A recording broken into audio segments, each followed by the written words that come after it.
এই ছেলে অথবা মেয়েকে আমার ভবিষ্যৎ পরিকল্পনা কি?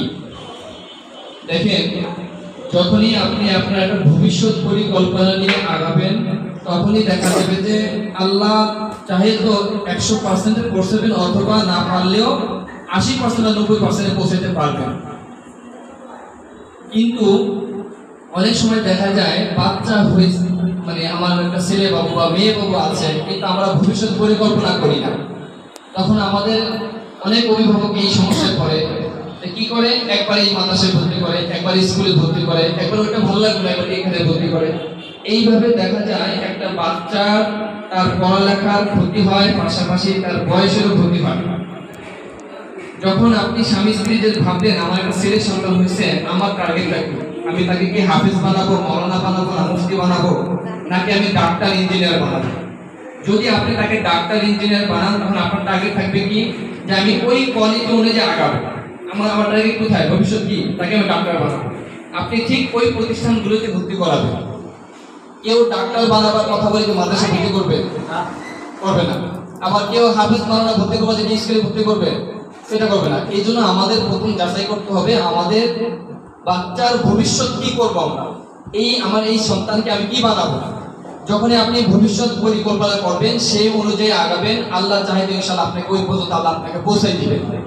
কিন্তু কোনো ভবিষ্যৎ নাই, কিন্তু আপনি আগাচ্ছেন একবার এই প্রতিষ্ঠান, একবার ওই প্রতিষ্ঠান, একবার ওখানে, একবার এখানে, এটা ভালো লাগে না, ওটা ভালো লাগে না, তখন দেখা যাবে যে ভবিষ্যতের কোনো কিছু নাই, সামনে আবার এই বছরগুলো শুধু শুধু নষ্ট হচ্ছে।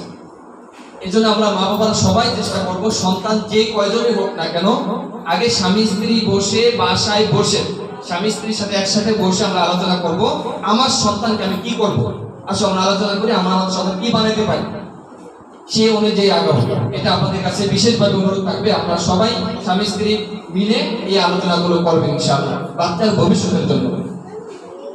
2 নম্বর পয়েন্ট হচ্ছে, আমরা যে আজকে এখানে উপস্থিত হয়েছি, এই মাদ্রাসার কিছু নিয়ম কানুন আছে। মাদ্রাসার নিয়ম কানুন হচ্ছে, অনেক প্রতিষ্ঠান আছে দেখবেন আপনি বাচ্চাকে ভর্তি করাইছেন, আপনি একদিন খোঁজ খবরও নেন না। আবার এমন বাবা হয়েছে যে সবসময় ব্যস্তই থাকে, আমার সন্তান কোথায় পড়ে, কোন জায়গায় পড়ে, কেমন রুমে পড়ে, কোথায় থাকতেছে, সেটাও খেয়াল রাখি না। তো গার্জিয়ান হইতে হবে, আমার উভয় কোয়ালিটির গার্জিয়ান হইতে হবে। হ্যাঁ, আমি দোকানদার, আমার পেশাদার যেটাই করি না কেন, আমি ওই দিকেও এক্সপার্ট থাকতে হবে। ঠিক তেমনই ভাবে যখন আমি রাত্রে আসলাম, আমার সন্তানকে আমি জিজ্ঞাসা করবো যে তুমি কি পড়ছো, কি করতেছো, কি পড়া দেখি, তোমার বইগুলো কেমন। যখন আমি এটা জানতে পারবো, তখন সন্তান তার মন মাইন্ডে নিবে কি, বাবা, আমার বাবাও তো পড়া ধরে আমাকে, হ্যাঁ, বাবাও পড়া ধরে। কিন্তু যখন দেখবে শুধু মাই পড়ায়, মাই করে, আপনি কিছু বলে না, বাবা আসলে বাবা আরো আদর করে, তখন ওই ছেলে আস্তে আস্তে চেষ্টা করবে কি, দুর্বল হইতে। কেন? যে বাবার কাছে গেলে শান্তি পাই, বাবা কিছু বলে না। যখনই বাবা এবং মা দুইজন মিলে যখন প্রচেষ্টা চালাবেন একটা বাচ্চার উপরে, ওই বাচ্চা ভালো কিছু ফলাফল করবে, তাছাড়া কিন্তু সম্ভব না। এই জন্য আমরা সবাই চেষ্টা করব, বাবা, বিশেষ করে বাবাদেরকে বলি, এরা আমার সন্তান কোথায় পড়তেছে, কোন মাদ্রাসা পড়তেছে, মাদ্রাসার নাম জানা।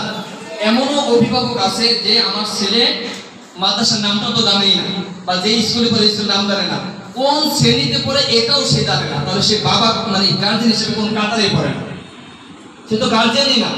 আপনি একজন বাবা হয়েছেন কেন, আপনার তো দায়িত্ব ছিল না আমার সন্তান কি পড়ে, কোথায় পড়ে, এটা আমার দায়িত্ব ছিল, কিন্তু আপনি কোনো গুরুত্ব দিচ্ছেন না। এই কাজটা যদি আপনি করেন, তাহলে আপনার সন্তানের ক্ষতি হবে, লাভবান হবে না। এই জন্য আমরা সবাই চেষ্টা করব যে মা বাবা উভয় বাচ্চার কোন জায়গায় পড়তেছে সব কিছু খেয়াল রাখা। এটা শুধু মার দায়িত্ব বিষয় এমন না, বাবার দায়িত্ব, বাবাদের দায়িত্ব থাকবে, শুধু মার দায়িত্ব নয়। আশা করি সকলে বুঝতে পেরেছেন। আচ্ছা, এখন থেকে প্রতি মাসে আমাদের একটা অভিভাবক মিটিং হবে। এই মিটিংটা কি জন্য?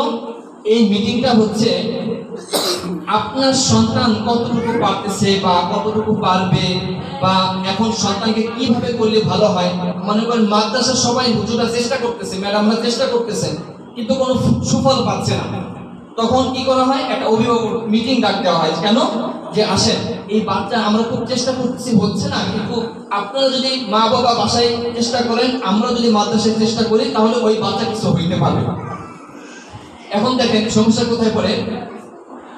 অনেক সময় অনেক গার্জেন আমরা মনে করি কি মাদ্রাসায় দিছি তো বাচ্চা, আমার আর কোনো দায়িত্ব নেই, মাদ্রাসায় দিছি বাচ্চা আমার আর কোনো দায়িত্ব নাই। না না, এই চিন্তা করলে হবে না। একটু খেয়াল করেন, একটা বাচ্চা আমার কাছে থাকে 4 ঘন্টা, আর বাকি সময় কার কাছে থাকবে? আপনার কাছে। তো 4 ঘন্টা আমি একটা বাচ্চাকে ডিসিপ্লিন ভাবে সাজায় রাখতে পারলাম, বাচ্চা আমি যা বলি বাচ্চা তাই করে। আমি বলছি এখন বসো, বাচ্চা বসে বসে, কিন্তু এই বাচ্চাই বাসায় যে আপনার কথা শুনে না। কেন? আছে নাকি এরকম? অবশ্যই আছে। বাচ্চা মাদ্রাসায় ঠিকই সবকিছু টাইম টু টাইম করতেছে, কিন্তু বাসায় যে বাচ্চা কি করে না, কথা শুনে না। এই যে এই সমস্যাটা কোথায়? এই সমস্যার মূল পয়েন্ট হচ্ছে, দেখেন একটা জিনিস মনে রাখবেন, বাচ্চা আপনি যা করবেন বাচ্চা তাই করবে, আর বাচ্চারা কথা শুনবে না, এটাই বাস্তবতা। এটাই কি বাস্তবতা? বাচ্চারা আপনার কথা শুনবে না, মার কথা শুনবে না, বাবার কথা শুনবে না। তবে মা বাবা যেটা করবে বাচ্চা সেটা করবে, মা বাবা যেটা করে বাচ্চা সেটা করে। এখন আমি একটা উদাহরণ দেই। আপনি বাবা কাজের থেকে আসছেন, বাসায় এখন বসছেন, বসে না মোবাইল টিপতেছেন, খেয়াল করেন, মোবাইল টিপতেছেন। এখন মোবাইল টিপতেছেন, এখন বাচ্চাকে কি বলতেছেন? এই তোমাকে না বলছে উস্তাদ জি মোবাইল ধরতে নিষেধ করছে, অথচ আপনি কি করতেছেন? আপনি মোবাইল চালাচ্ছেন, কিন্তু আপনি বাচ্চাকে নিষেধ করতেছেন যে তোমাকে না উস্তাদ জি বলছে মোবাইল ধরা যাবে না বাসায় এসে। তো আমার তখন উচিত ছিল বাচ্চা আমাকে দেখা মাত্র আমি মোবাইলটা রেখে দিই। যদি আমি রেখে দিই তাহলে বাচ্চা কি মনে করবে? বাবা মনে আমাকে ভয় পায়, এই জন্য মোবাইলটা রেখে দিচ্ছি, তার মানে আমিও মোবাইল চালাবো না। দেখে আপনি বাসায় টিভি দেখতেছেন, বাচ্চাকে এখানে বলেন তোমাকে না বলছে টিভি দেখা যাবে না, অথচ আপনি কি করতেছেন? টিভি দেখতেছেন। আপনার তো উচিত ছিল বাচ্চা আসার সাথে টিভিটা অফ করে দিয়ে সুন্দর করে ওর সাথে সময় দেওয়া, কিন্তু এটা আমরা করি না। বিশেষ করে এই মোবাইলের ক্ষেত্রে যদি আমরা এই কাজগুলো করি, যে বাচ্চা আসার সাথে আমি মোবাইল টিপবো না, বাচ্চা চলে গেছে বাস এরপর আপনি টিপতে পারেন, বাচ্চার সামনে নাই আপনার সামনে, কিন্তু আপনি মোবাইল টিপতে পারেন। কিন্তু বাচ্চার সামনে কখনো টিভি দেখা, মোবাইল চালানো এগুলো কেউ করবেন না। আমি কি বুঝাতে পেরেছি? আশা করি বুঝতে পেরেছেন। এখন দেখেন, আপনি নামাজের সময় হয়েছে, আপনাকে বলা বাচ্চাকে বলা হয়েছে যে বাসায় যেয়ে কিন্তু তোমরা নামাজ পড়বা বলা হয়েছে। এখন আপনি নামাজ না পড়ে বসে যদি বাচ্চাকে অর্ডার করে, বাচ্চার কথা শুনবে? এখন দেখেন আযান দিছে, এখন আপনার বাচ্চা আপনার কাছে আছে, এখন আপনার দায়িত্ব ছিল কি না বাচ্চাকে নিয়ে আমি মসজিদে যাই, বাচ্চাকে নিয়ে মসজিদে যাই। যদি আপনি দেখেন পাঞ্জাবি টুপি পরে এখন মসজিদ আছেন, বাচ্চা কি করবে? বাবা আমাকে নিয়ে যাও, আমি নামাজ পড়তে যাবো। আর নামাজের সময় যদি আপনি ঘরে বসে থাকেন তাহলে বাচ্চাকে হাজার অর্ডার করলে কাম হবে? হবে না। এবার একটা দেখেন আযানের সময় হয়ে গেছে বা নামাজের সময় হয়ে গেছে, আপনি কি করলেন? সাথে সাথে একটি জায়নামাজ বের করে নামাজ পড়তে দাঁড়িয়ে যান, দেখবেন বাচ্চা আপনার পাশে দাঁড়িয়ে গেছে। এই জন্য আগে আমাদের ফ্যামিলি সংশোধন হয়ে যাবে, তাহলে সেটা বাচ্চার কথা শুনবে। ঠিক।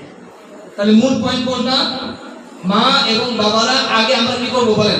সংশোধন হবো, তারপরে বাচ্চাকে আমরা সাজেশন করবো। বাচ্চা যখন দেখবে কি মা মোবাইল টিপে, মা বাবা মোবাইল টিপে, মা বাবা টিভি দেখেন, আমার নিষেধ করলে আমি কি করবো? কথা বুঝে নেই? এই জন্য আগে আমাদের সংশোধন আনতে হবে, তাহলে সেটা বাচ্চা কথা শুনবে। আমরা বাসায় সবাই চেষ্টা করব বাচ্চার সামনে মোবাইল চালানো, বাচ্চার সামনে টিভি দেখা, এগুলো কেউ করব না ইনশাআল্লাহ। আচ্ছা, এবার দেখেন তাহলে বাচ্চা আমার কাছে 4 ঘন্টা থাকা অবস্থায় বাচ্চা সমস্ত কিছু শুনতেছে, ডিসিপ্লিন মানতেছে, কিন্তু আপনার কাছে যায় মানতেছে না কেন? কারণ আপনার ফ্যামিলির ওই পরিবেশ নাই। আপনার ফ্যামিলিতে ওই পরিবেশ আছে নাকি? মা হয়তো রান্নায় ব্যস্ত, বাবা নাই, এখনো কি করবে? একা খেলাধুলা করে, এই করে সেই করে, এই ভাঙে এটা ভাঙে সেটা ভাঙে, এরকম হয় কিনা বলেন? এরকম হয়। এই জন্য আপনাকে শুধু বাচ্চাকে যে ঠিক করতে বিষয় না, এইখানে প্রতিষ্ঠানে ভর্তি করার মূল উদ্দেশ্য হচ্ছে আপনারাও ঠিক হবেন, বাচ্চাও ঠিক হবে, আপনারাও ঠিক হবেন, বাচ্চারাও ঠিক হবে। এবার আরেকটা কথা বলি, আমাদের এখানে দেখবেন বাংলা, ইংরেজি, অঙ্ক, এরপরে 2টা সাবজেক্ট আছে, সেটা কি কোরআন মাজিদ আর মাসআলা।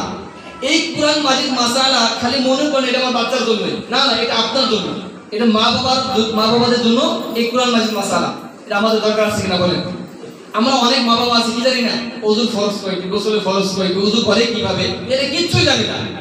আবার আলিফ বা তাসাও পড়তে পারে না সহি শুদ্ধ করে, কিন্তু আপনার বাচ্চা সেটা সহি শুদ্ধ করে পড়তে পারে। তার মানে হচ্ছে বাচ্চার বই শুধু বাচ্চার না, এটা আপনার বই। আপনারাও বাসায় যারা আছেন মা বাবা, এটা পুরো বইটা মুখস্থ করবেন, পড়বেন। আমি কি বুঝাতে পারছি? আশা করি সকলেই এই জিনিসটা মাথায় নেবেন যে বাচ্চার বইটা কার বই? কথা বলেন, বাচ্চার বইটা কার বই? মা বাবার বই। মা বাবা পড়বে, এটা বাচ্চাও পড়বে, মা বাবা পড়বে। এবার মা বাবা পড়লে কি ফায়দা? মা বাবা পড়লে ফায়দা হচ্ছে বাচ্চাকে পড়াইতে সহজ হবে। আপনি যখন বইটা শেষ করছেন, এখন আপনার মন মাইন্ডে আছে, তাহলে তো বাচ্চাকে এইভাবে পড়ালে হয়তো বাচ্চা পড়াটা বুঝবে। কিন্তু আপনি বই সম্পর্কে কিছুই জানেন না, তাহলে আপনি বাচ্চাকে পড়াবেন কিভাবে বাসায়? আমি কি বুঝতে পারছি? এই জন্য আমরা আগে মা বাবারা বইগুলো ভালো করে দেখবো, কি কি আমাদের থেকে বইগুলো দিচ্ছে, বইগুলোর নাম কি এবং বইয়ের মধ্যে কি আছে, কি পড়াচ্ছে, এগুলো আগে আমরা দেখবো। এরপরে আমরা কাকে চেষ্টা করবো? সন্তানকে, বাচ্চাকে আমরা এরপরে চেষ্টা করবো। এখন আসেন, তাহলে আমরা মাদ্রাসায় দিছি তো বাচ্চা, আমার কোনো